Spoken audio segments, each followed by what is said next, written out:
মানৱ মনৰ সুন্দৰৰ আৱেশত প্ৰাণ হৈ জিলিকি ৰয় শিল্পী সত্তাৰ চোতালখন। হৃদয়ৰ সুৰত নিজা নিজা প্ৰতিভাৰে প্ৰকাশ হৈ এজন শিল্পীক জন্ম দিয়ে। মৌনতাৰ ভাষাৰ মাজত সৃষ্টি হোৱা চিত্ৰকলা এক সুন্দৰ কলা।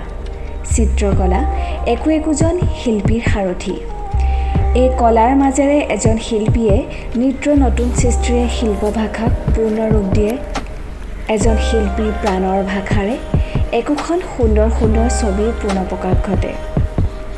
চিত্ৰকলা ৰং আৰু ৰেখা ৰূপৰেখা আমাৰ সমাজ জীৱনত চিত্ৰকলাৰ এক গুৰুত্বপূৰ্ণ ভূমিকাৰে পৰিপূৰ্ণ।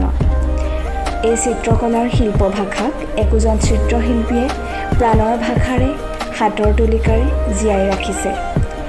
চিত্ৰশিল্পৰ শিল্প প্ৰতিভাৰ কোনো নিৰ্দিষ্ট উদ্দেশ্য নাই, মাথো মনৰ সংস্পৰ্শত এক সৃষ্টিৰূপী মন লৈ নতুন নতুন সত্যৰ সন্ধানৰ মাজেৰে আগুৱাই যায়।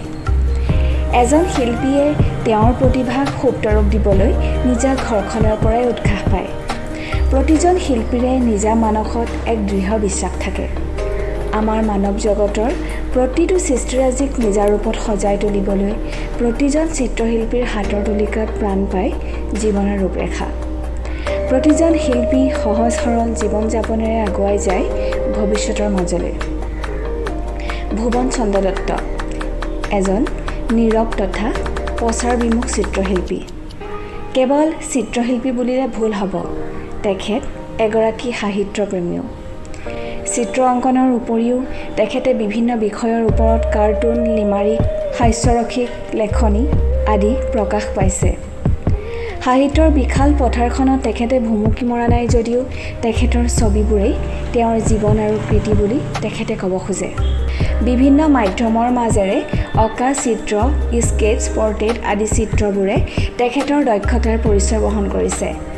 ৰং তুলিকাৰ মাজেৰে জীৱনৰ প্ৰতিটো খোজত নিজক বিচাৰি পোৱাটো এক বিশেষ কলা। তেখেতৰ এই প্ৰতিভাই প্ৰতিদিনে পৰিচয় কৰাই দিয়ে জীৱন যাত্ৰাৰ বাটবোৰত। তেখেতৰ এয়া যে এক অদম্য শক্তি।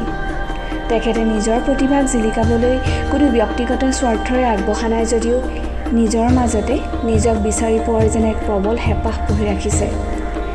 তেখেত যেন ভাগৰি নাযায়, আনহাতে কেতিয়াও সময়ৰ বাকৰুদ্ধত ৰৈ যাব নিবিচাৰে। তেখেত দৃঢ়। তেখেতৰ সৃষ্টিৰ শিল্পী সত্তাৰ মাজত, তেখেতৰ ঘৰটোৰ সৰু সৰু কোঠালিবোৰত তেখেতৰ শিল্পীসুলভ প্ৰতিভাৰে পৰিচয় দেখিবলৈ পোৱা যায়।